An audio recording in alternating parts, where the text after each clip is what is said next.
It's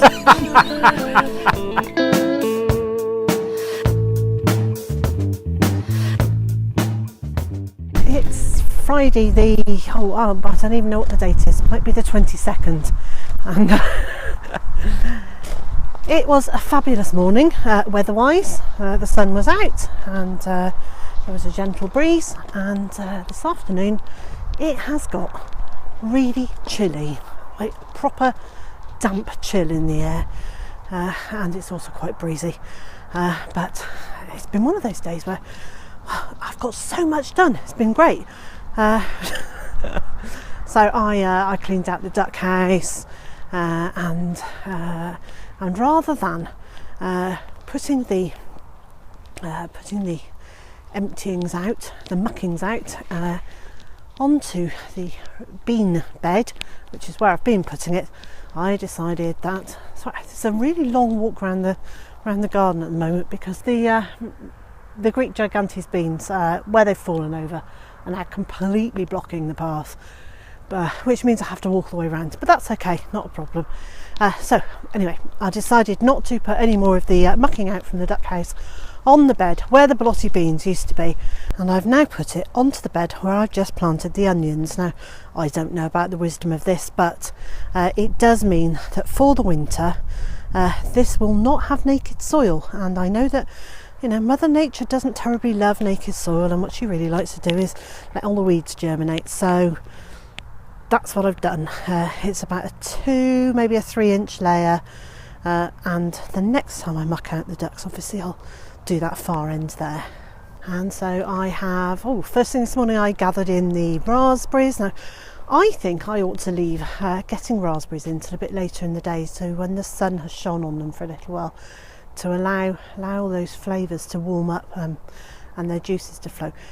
If you know whether that's what I ought to do, can you leave a comment below and just let me know what is the best time of day to be picking raspberries, and is it better to cook them, and is it better to pick them when they've had a bit of sunshine on them, because I'm sure someone will know if that makes a difference. While I'm up here where the raspberries are, I've had a quick check on the squashes, and we've got a tiddler there and another tiddler there, and there's in amongst these rather small leaves, that I think is a butternut squash.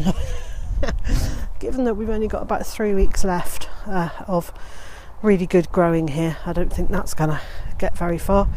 And there's a something there that's looking pretty good.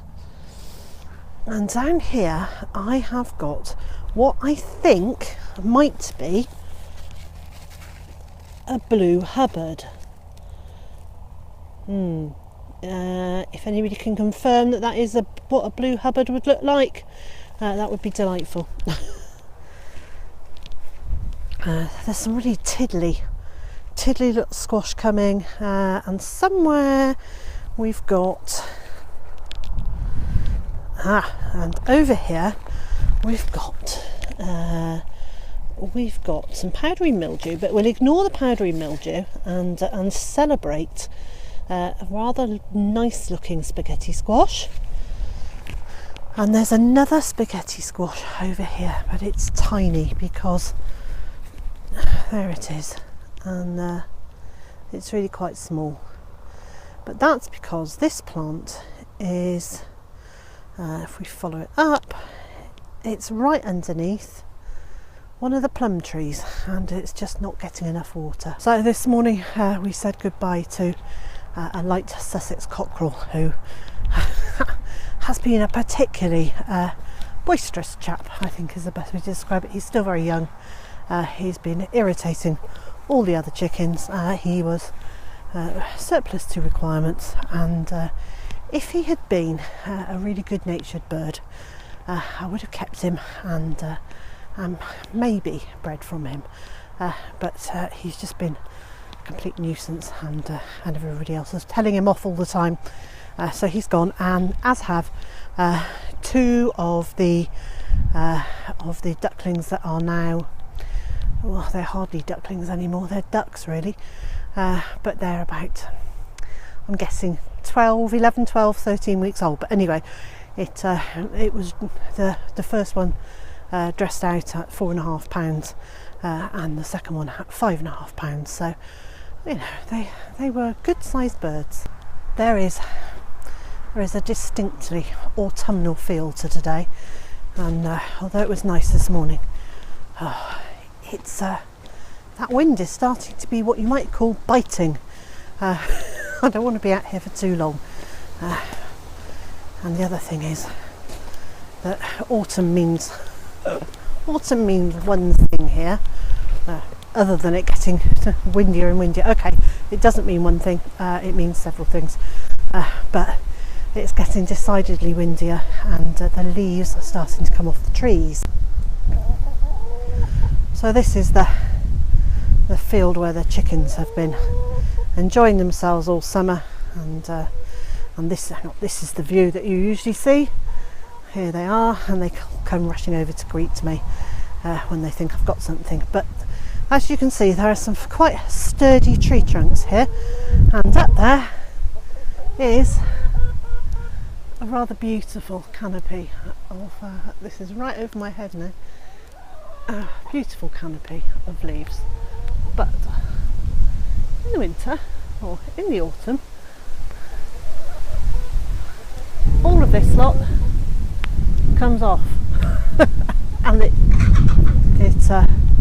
makes the most horrific mess down here. And what I'm hoping is that this year my helpers here will help gather them up, and in the last couple of years I've raked them into a big pile and put them into a wire basket so that they can rot down to make leaf mould. But I'm hoping that this year the chickens will help out and do some of the scratching and breaking the leaves down.